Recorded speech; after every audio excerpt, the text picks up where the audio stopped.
아버지의 임재 속으로 들어오게 해주심에 감사를 드립니다. 이 시간도 아버지 하나님 함께하여 주시는 가운데에 아버지 하나님의 음성을 듣는 시간이 되게 하여 주시옵소서. 아버지 하나님의 말씀은 생명이고 진리고 저희들의 심령 가운데에 천국이 임하게 하는 그런 말씀인 줄로 믿습니다. 아버지 하나님, 이 시간에 우리 주님의 음성으로 들려지고 성령님의 감동으로 아버지 하나님의 말씀이 임할 때에 오늘 정말 저희들에게 역사하는 모든 어둠의 역사들이 떠나가게 하여 주시고 하나님의 임재 가운데에 하나님의 천국이 임하는 그런 시간 되게 하여 주시옵소서. 예수님의 이름으로 기도드립니다. 아멘. 자리에 앉으시겠습니다.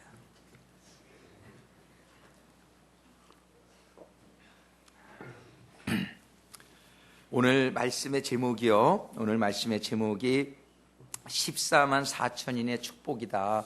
이렇게 말씀을 전해봤는데요. 14만 4천인에 대한 내용이 오늘 본문에 나오는데, 과연 이 14만 4천인들이 받은 축복의 내용이 무엇이며, 그 축복의 내용이 의미하는 것이 무엇이며, 그리고 그 축복된 그 14만 4천 안에 우리가 들어가기, 그러한 중에 한 사람이 되기 위해서는 어떠한 준비를, 어떠한 삶의 자세를 가져야 될지를 오늘 생각해 보면서 14만 4천에 받는 그 축복이 오늘 우리 모두에게도 임하는 시간이 되기를 간절히 소망합니다.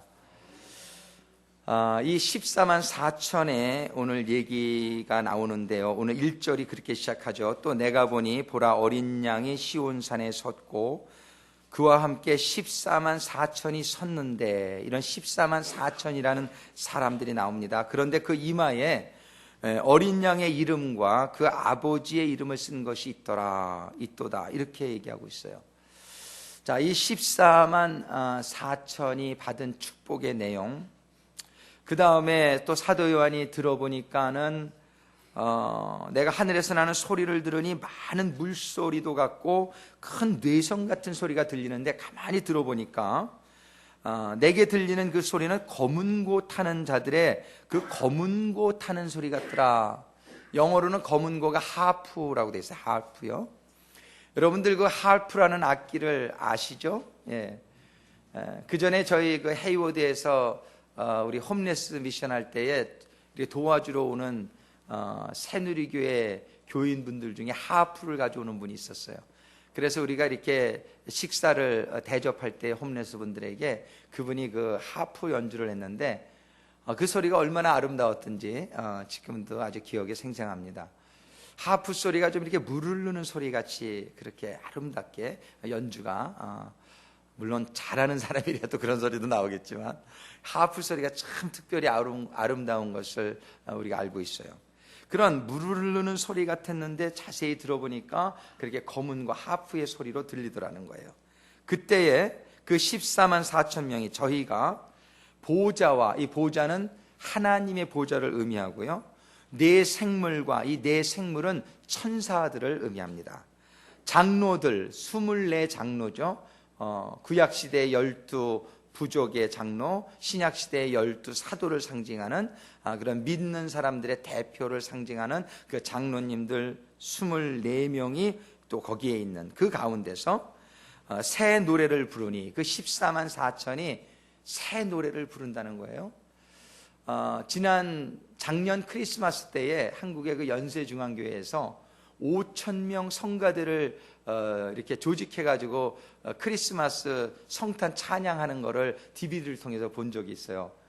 원래 그 교회는 성가대가 한 300명에서 350명 되는 성가대가 한 3팀 정도 있는 교회인데, 크리스마스를, 성탄절을 기해서 그 교회 청교인이 아마 한 3, 4만 명 되지 않을까 생각이 되는데, 한 5,000명 성가대가 이렇게 구성이 된 거예요. 5,000명이 성가대 옷을 쫙 입고요, 이 성탄 찬양을 드리는데 대단하더라고요. 그 소리가 그냥 그 웅장하고 그 너무너무 뭐 아주 대단한 거죠. 뭐 이거 아름답다라고 표현하기에는 막 그냥 더 이렇게 웅장함 그런 게 있었어요. 근데 14만 4천 명이 찬양을 하는 걸 한번 상상을 해보세요. 5천 명의 몇 배죠? 오전에 제가 9시 반 예배 때는 3배라고 착각을 했네요. 3배가 아니라 15,000이 아니고 14만 4천이니까 자그마치 20배에다가 4만 8배, 28배, 5천 명의 28배네요. 그런 규모의 14만 4천 명이 모여서 새 노래를 찬양하는, 야, 그거 뭐 대단한, 그죠? 찬양이라는 상상을 우리가 할 수 있죠. 정말 우리 교회 정말 20명이 채 안 되지만 이렇게 아름다운데, 이렇게 참 듣기가 참 은혜로운데 14만 4천이 이렇게 찬양을 하는 건 아마 굉장한 그런 감동이 있는 찬양이라고 우리가 생각이 듭니다. 그런데 이 14만 4천 명이 새 노래를 부르니 땅에서 구속함을 얻은 14만 4천인 밖에는 능히 이 노래를 배울 자가 없더라. 근데 저도 이렇게 찬양대에 한번 서보는 게 꿈인데 찬양대는 이게 뭐 아무나 설 수 있는 게 아니란 말이에요. 예. 뭐 좀 박자도 맞고 음정도 맞고 좀 이렇게 기본이 있어야 끼워준단 말이죠. 우리 찬양대에 쓰는 것도 아무나 쓸 수 없는 것처럼 오늘 본문에 보니까 이 14만 4천인 밖에는 아마 다른 사람들도 있었던 것 같아요. 이렇게 구체적으로 어떤 사람을 의미하는지 모르겠는데 이 14만 4천, 그 선택받은 그런 14만 4천인 밖에는 능히 이 노래를 배울 자가 없더라. 그 얘기는 이 찬양에 참여할 자가 없더라. 뭐 이런 식으로도 우리가 해석이 되겠고, 그 14만 4천이라는 숫자만 찬양을 드릴 수 있는 그런 특권이 주어진 그런 그룹인 것을 우리가 깨달아 알게 됩니다. 근데 찬양하는 게 뭐가 그렇게 축복인가? 뭐 좀 끼워주시지. 그 사람, 좀 그런 생각도 드는데, 지금 성경은 분명히 14만 4천인 밖에는 능히 이 노래를 배울 자가 없더라. 아무나 그 14만 4천에 낄 수 있는 것이 아님을 성경은 얘기하고 있어요. 근데 이 찬양을 하는 14만 4천이 지금 놀라운 축복을 받고 있다라고 성경은 얘기하는 거예요. 이 14만 4천이. 이 14만 4천은 7장에서도 처음에 나옵니다. 이거 14장 전에 7장의 3절과 4절에 보면 가로되 우리가 우리 하나님의 종들의 이마에 인치기까지 땅이나 바다나 나무나 해하지 말라 하더라. 내가 인맞은 자의 수를 들으니 이스라엘 자손의 각 지파 중에서 인맞은 자들이 14만 4천이니. 즉 이 14만 4천은 하나님의 인을 받은 자들이다. 그런데 이 인받은 자들은 보면은 7장 9절에 보면 9절이 아니고 7장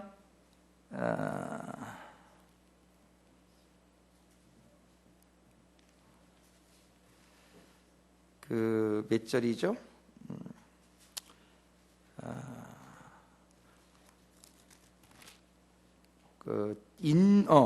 9장에 있군요. 9장 4절에 보면 그 말씀이 있어요. 저희에게 이르시되 땅에 풀이나 푸른 것이나 각종 수목은 해하지 말고 오직 이마에 하나님의 인맞지 아니한 사람들만 해하라 하시더라.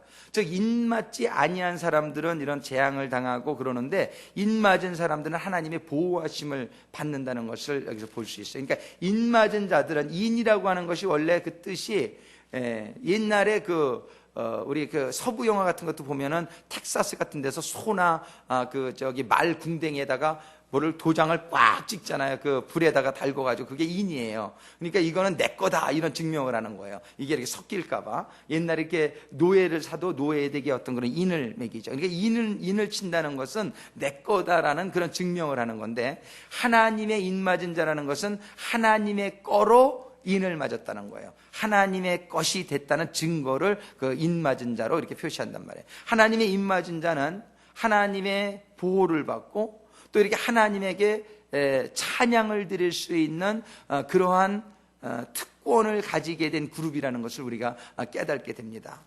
오늘 우리는 특별히 이 요한계시록을 보면서 보게 되는 것이요, 중간중간에 계속 천국의 모습을 요한계시록은 보여주시는데, 천국의 모습을 묘사하는 장면들이 중심에 뭐가 있냐면은 찬양이에요. 천국의 모습이 나오면 천사들이 찬양을 하든지, 이렇게 14만 4천 같이 하나님의 구원받은 성도들이 찬양을 하든지, 이러한 찬양의 모습이 천국의 모습인 것을 우리가 볼 수 있어요. 즉 천국은 찬양하는 곳이다. 즉 다른 말로 하면 천국은 예배 보는 것이다. 저는 그 전에 이런 걸 보면서 별로 그렇게 천국이 뭐 그렇게 가고 싶은 생각이 별로 안 나더라고요. 예배, 뭐 예배만 봐. 뭐 좀 재밌는 것도 좀 하고, 다른 것도 좀 천국을 묘사할 때 이렇게 써놨더라면, 좀 이렇게 천국이 좀 더 매력적으로 이렇게 느껴졌을 것 같은데, 그저 천국 하면 뭐 하나님 계신 곳 하면 전부 천사들이 찬양하지 않으면 뭐 구원받은 사람들이 찬양을 하고, 이런 모습으로만 천국이 묘사되고 있단 말이에요.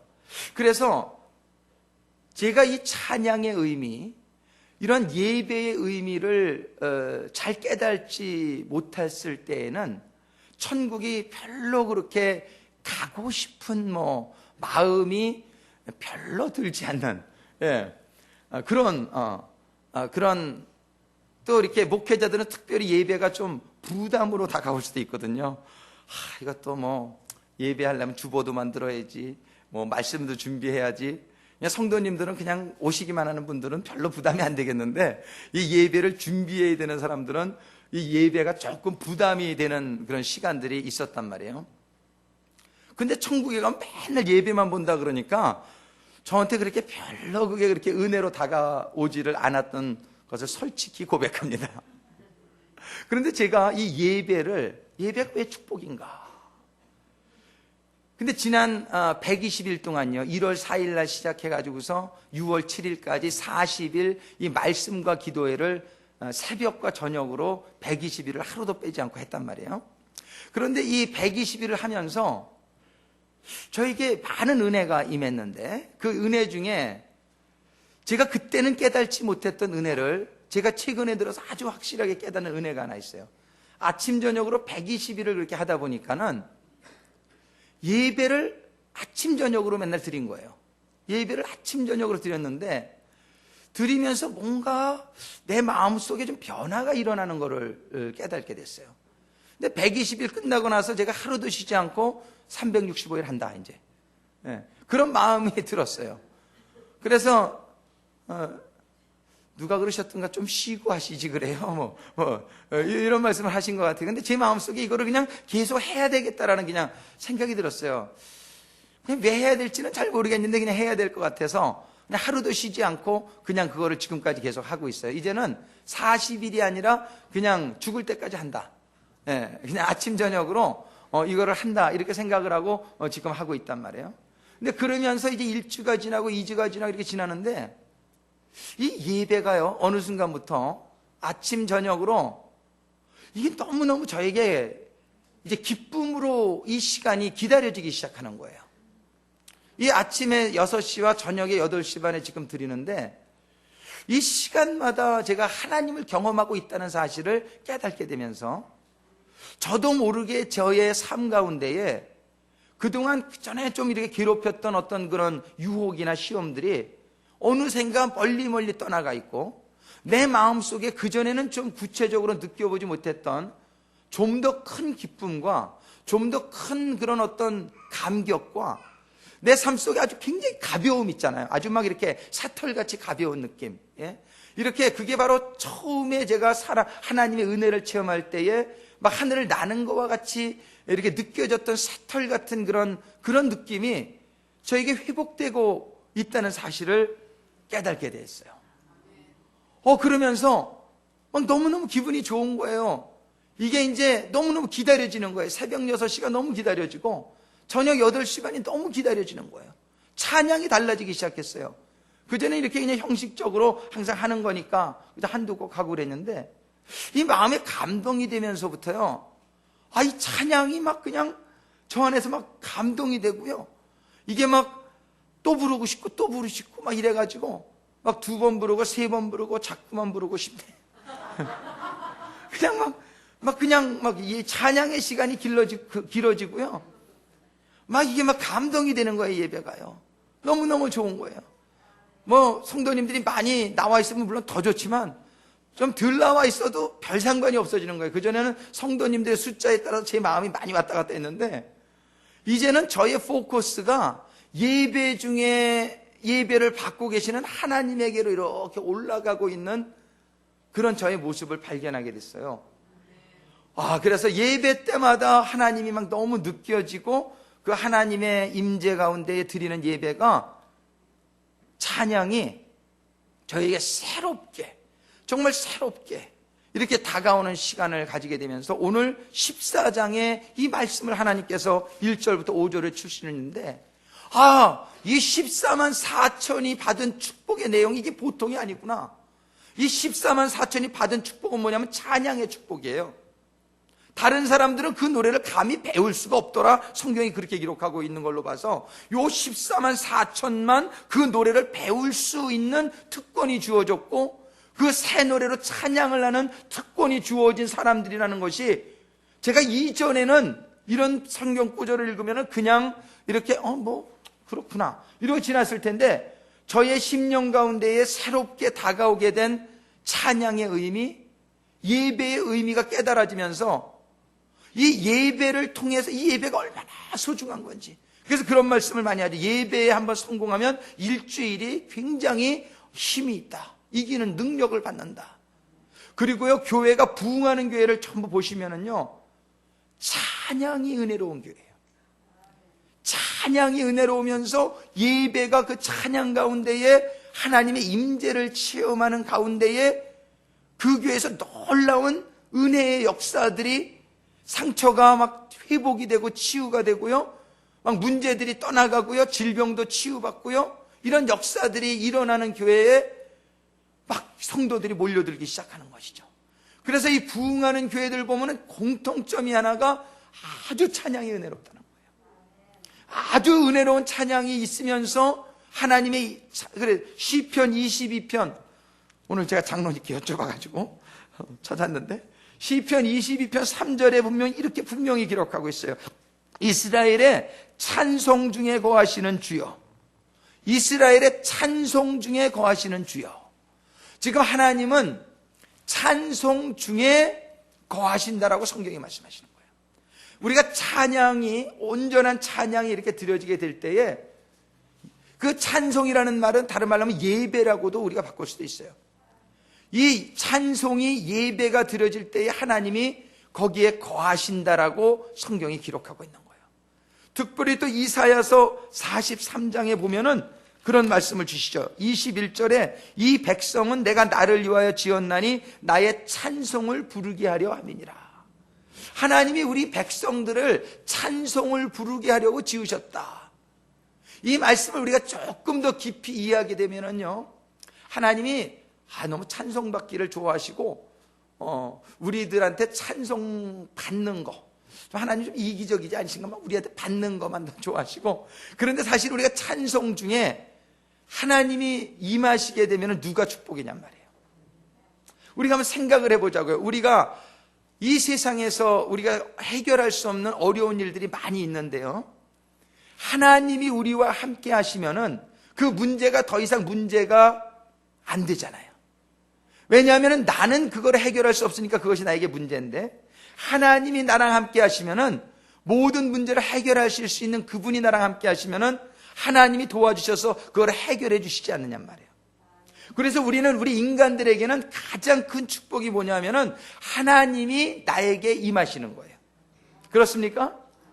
하나님이 나에게 임하고만 계시면은 나에게는 더 이상 문제될 게 없단 말이죠. 하나님이 해결해 주시니까. 하나님만 함께 하시면은 광야에서 40년을 살아도 먹을 것 걱정이 없고, 마실 것 걱정이 없고, 뜨거운 걱정이 없고, 추운 걱정이 없고, 그죠? 구름 기둥과 불 기둥으로 만나와 생수로 하나님이 그걸 다 보호해 주시지 않았느냐 말이에요. 하나님이 함께 하시는 것이 우리에게 가장 축복인 것을 우리가 안다면, 그 하나님이 우리에게 거하시게 하는, 하나님이 우리에게 거하시게 하는 아주 직접적인 성경의 말씀을 통해서 우리들에게 주시는 말씀이 뭐냐면 찬송 중에 하나님이 거하시겠다라고 약속해 주시지 않냔 말이에요. 그러니까 우리가 드리는 찬송이 얼마나 중요하냔 말이에요. 우리가 이렇게 목소리로 찬양을 다 드리는데 정말 우리가 찬양을 드릴 때마다 오늘 이 시편 22편 3절의 말씀을 기억하면서요, 내가 이 찬양을 드릴 때 하나님 나에게 또 임하여 주시옵소서. 찬양을 드릴 때에 그냥 이렇게 이제는 드리지 마시고 찬양을 드릴 때마다 하나님 찬송 중에 거하신다고 하셨으니까 하나님 지금 제가 찬송을 드리는 이 시간에 하나님 나에게 임하여 주시옵소서. 이러한 우리가 마음을 가지고 사모하는 마음으로 기도할 때에 하나님이 나에게 임하시면 우리들의 모든 문제는 떠나가게 될 줄로 믿으시기 바랍니다. 정말 우리들의 모든 문제와 모든 어려움은 그거는 하나님이 임하실 때에 빛이 임하면 어둠이 떠나갈 수밖에 없는 것처럼 우리는 하나님만 임하시게 되면은 우리들의 문제는 해결받게 될 줄로 믿습니다. 우리는 그런데 교회에 와서도 그 하나님이 체험되어지지 않으면 교회 가봐야 교회 가봐야 그냥 맨날 똑같다 이런 생각밖에 안 된단 말이에요. 그러니까 별로 교회 오고 싶은 생각이 없는데 교회를 왔더니 막 이렇게 찬양을 드리는데 찬양이 은혜롭게 드려지고 영적으로 드려지고 마음과 정성을 다해서 드려지는 가운데에 우리가 그 찬양을 함께하는 가운데에 하나님이 막 임하시는 체험이 우리들에게 임하게 될 때에 우리들은 서로의 어려움이 뭔지를 모르지만은 본인들에게 하나님이 임하게 될 때에 내 마음속에 낭망하는 마음이 소망 갖는 마음으로 바뀌게 되고 내 마음의 슬픈 마음이 기쁜 마음으로 바뀌게 되고 내 마음에 너무나 이렇게 힘들고 어려웠던 고민되었던 문제들이 하나님이 해결해 주심으로 말미암아 모든 걱정이 떠나가고 염려가 떠나가고요, 혼돈스러웠던 마음이 클리어하게 하나님이 주시는 그런 디렉션을 방향을 받게 되고 또 내가 너무 힘이 없었던 그런 심령이 하나님이 공급해 주시는 힘으로 내가 막 힘이 솟아나고요, 이런 거를 경험하게 될 때에 우리는 예배를 사모하게 되고 찬양을 사모하게 될 줄로 믿습니다. 우리는 근데 우리의 예배와 찬양을 드리는 오늘 이 자격에 대해서 생각을 해봐야 돼요. 오늘 14만 4천이 그런 찬양을 드릴 수 있는 자격을 갖게 되었다는 거예요. 오늘 우리가 와서 다 예배를 드리지만은요, 이 예배를 여러분들이 예배를 드리는 심령을 하나님은 중심을 다 보고 계십니다. 여러분들이 같이 예배를 봐도 어떤 분들은 은혜를 받는 분들도 있고 어떤 분들은 못 받는 분들도 있어요. 왜냐하면은요, 예배를 드리는 자세가 하나님이 받으실 수 있는 예배자도 있고 하나님이 받지 못하시는 예배자도 있다는 얘기예요. 우리는 오늘 이 14만 4천이 어떠한 자세를 가졌길래 저들은 찬양을 배울 수 있는, 찬양을 부를 수 있는 그런 자격을 가지고 있는지를 우리가 잘 살펴보시면서요, 우리의 예배가, 우리 예배 중에 우리가 예배를 드린다고 다 받으시는 게 분명히 아니라는 사실을 우리가 깨달아야 됩니다.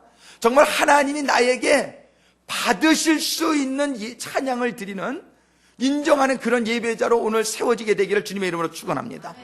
그래서 그 예배자가 되기만 하면 여러분들의 찬양 중에, 여러분들의 예배 중에 하나님이 반드시 여러분들에게 임해 주실 것이요, 여러분들에게 하나님이 임해 주실 때에 여러분들에게는 놀라운 천국이 체험되어지는 역사가 임할 것이기 때문에요. 이것이 바로 14만 4천의 축복인데, 14만 4천이 받았던 축복은 뭐냐면 예배자로서 인정받은 축복이란 말이에요. 저들은 예배자로 인정을 받아서 저들이 하나님이 주시는 새 노래를 배울 수 있는 특권을 가지고 저들이 하나님의 보좌 앞에서 찬양을 드리며 저들의 찬양 중에 거하시는 하나님과 함께 거하는 모습을 보여주신단 말이에요. 오늘 본문의 4절과 5절에 그 조건을 말씀해 주시고 있어요. 이 사람들은, 이 14만 4천에 대해서 설명을 해 주십니다. 이 사람들은 어떤 사람들이냐면 여자로 더불어 더럽히지 아니하고 정절이 있는 자라, 어린 양이 어디로 인도하든지 따라가는 자며 사람 가운데서 구속을 받아 처음 익은 열매로 하나님과 어린 양에게 속한 자들이니 그 입에 거짓말이 없고 흠이 없는 자들이더라. 이 14만 4천이요, 이런 사람이더라. 그리고 말씀해 주시고 있는 거예요. 오늘 이 말씀을 우리가 간단히 시간이 많지 않으니까 분석해 보기를 원하는데, 첫 번째 이 사람들은요, 우리가 이 사람들이 되기 위해서는 저하며 사람 가운데서 구속을 받아. 이 구속이라는 단어가 제일 먼저 중요합니다. 이 구속은 뭐냐면은 영어 성경에 보면 redeem이라는 단어를 써요. redeem. 이 구속은 뭐냐면 우리가 많은 죄를 져가지고 하나님 앞에 설 수 없는 자들이나 예수를 믿음으로 말미암아 예수님이 나를 위해서 흘려주신 보혈, 예수님이 나를 위해 죽어주신 죽음을 믿음으로 말미암아 나의 죄가 사함을 받고 구원받은 자를 의미한다는 것이에요. 우리는 하나님에게 이게 찬양을 드릴 수 있는, 하나님의 임재를 체험할 수 있는 그런 첫 번째 조건이 무엇이냐면은 예수의 피로 우리가 구속받은 자가 되어야 된다는 것을 여러분들이 받으실 수 있게 되기를 주님의 이름으로 축원합니다. 여러분들이 이것이 먼저 해결돼야 돼요. 내가 이 죄 사함을 받지 않고는 하나님 앞에 나갈 수가 없는 거예요. 하나님은 거룩하시기 때문에 내가 죄인의 자세를 가지고서는, 그러니까 죄를 어떻게 씻느냐, 다른 방법은 없습니다. 이 세상에는 어떤 방법도 우리 죄를 씻어줄 수 있는 방법이 없어요. 왜? 죄의 싹은 사망이니까 죽는 길밖에 없어요. 그런데 예수님이 뭐라고 말씀하시면, 내가 너의 죄를 위해 죽어줬으니 그거를 믿는 자는 너의 죄가 사함받고 이제 하나님 앞에 회복되어질 수 있다고 말씀하시는 거예요.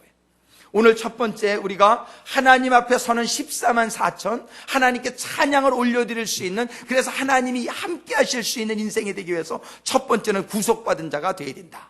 한번 따라하겠습니다. 예수의 피로 구속받은 자가 되자. 이게 첫 번째 조건입니다. 두 번째는 4절에 보면 이 사람들은 여자로 더불어 더럽히지 아니하고 정절이 있는 자라. 이 얘기는 뭐냐면 구속받은 후에요. 구속받은 후에 그 다음에도 얼마든지 또 세상에 유혹받을 수 있단 말이에요. 그런데 여기 보면은 세상의 여자로 더불어 더럽히지 아니하고 정절이 있는 자라. 이 정절이 있다는 것은 이제 구속받은 자로서 우리는 예수님의 신부가 되지 않았느냐 말이에요. 예수님의 신부가 되었는데, 예수님의 신부가 나서 우리가 결혼했는데 신부가 자꾸 딴 남자한테 관심을 가져. 심각한 거지요. 심각한 거지. 우리도 근데 주님을 신랑이라고 결혼을 했는데, 우리가 예수 피 믿는 거는 주님하고 결혼하는 거예요. 그래서 우리는 세례식이 뭐냐면 결혼식의 일종의, 옛사람은 죽고 내가 새 사람으로 주님의 신부로 살겠다라고 약속하는 게 이 세례식이란 말이에요. 이런데 우리가 정말 예수님의 신부가 되었는데 이제 예수님만 바라봐야 되는데, 예수님만을 바라보지 않고 내 신랑이 최고다, 그래서 내 신랑이 최고다, 이렇게 최고 잘생겼다 이렇게 믿고 살아야 되는데 자꾸 다른 데 한눈 팔어. 돈에 한눈 팔고 세상의 육신의 정욕, 안목의 정욕, 이생의 자랑, 다른 것에 마음을 자꾸 빼앗기고 거기에도 관심이 있고 그거 만나는 걸 더 좋아해. 예수님 만나는 걸 더 좋아하는 게 아니라 다른 거 만나는 걸 더 좋아해. 이것은 뭐냐면은 바로 오늘 정절이 있는 자가 아니라 그런 사람을 부정한 사람이라고 말하는 거예요. 마음이 갈려지는 사람을 부정하다, 마음에 정함이 없다, 이렇게 얘기하는 거예요. 우리는요, 이 14만 4천을 지금 얘기하는데 첫 번째는 구속이에요. 첫 번째는 예수님의 신부가 되는 거예요. 그런데 두 번째는 정절을 지키는 자가 되어야 된다. 우리가 우리의 신앙생활 가운데에 여러분들이 예수님만을 바라보는 그런 마음의 자세를 가질 수 있게 되기를 주님의 이름으로 축원합니다. 우리가 육신으로도 이렇게 부부관계가 있지만 영적으로 우리는 예수님이 우리의 신랑이라는 사실을 잊어버리면 안 된단 말이에요. 근데 이렇게 정절을 지키지 못한 자는 14만 4천에 못 들어간다는 얘기예요. 우리의 신앙생활 가운데에 아무나 하나님을 만나는 게 아니란 말이에요. 아무나 하나님이 임재할 수 있는 그런 찬양을 드리는 자가 자로 세워질 수 있다는 게 아니라는 거예요. 성경은 분명히 얘기합니다. 그들은 구속받은 자지만 그들은 정절을 지키는 자라. 우리가 신앙생활 확실히 우리가 결단할 수 있게 되기를 주님의 이름으로 축원합니다. 이게 참 안 된다 할지라도 우리가 기도하면서 우리가 또 한눈 팔고 또 그러면 또 회개하고 돌아오면 우리 주님은 언제든지 다시 받아주시겠다고 말씀하시는 거예요. 우리가 얼마나 많은 실수를 합니까? 그러나 그때마다 우리가 회개하고 또 하나님께 잘못했다고 고백하면서 우리가 하나님에게 회복되어지는 신부가 되어야 될 줄로 믿습니다.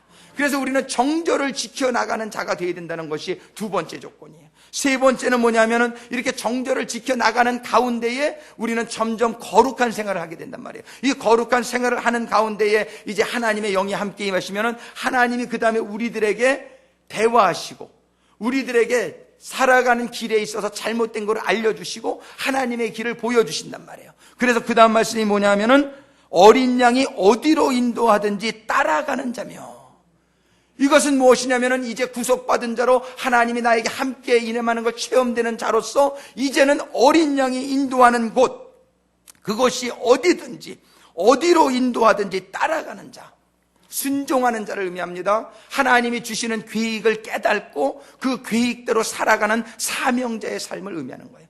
바로 이런 사람들, 그런 사람들은 입에 거짓이 없고 흠이 없는 자들이라. 이런 사람들이 14만 4천이라고 설명하고 있는 것입니다.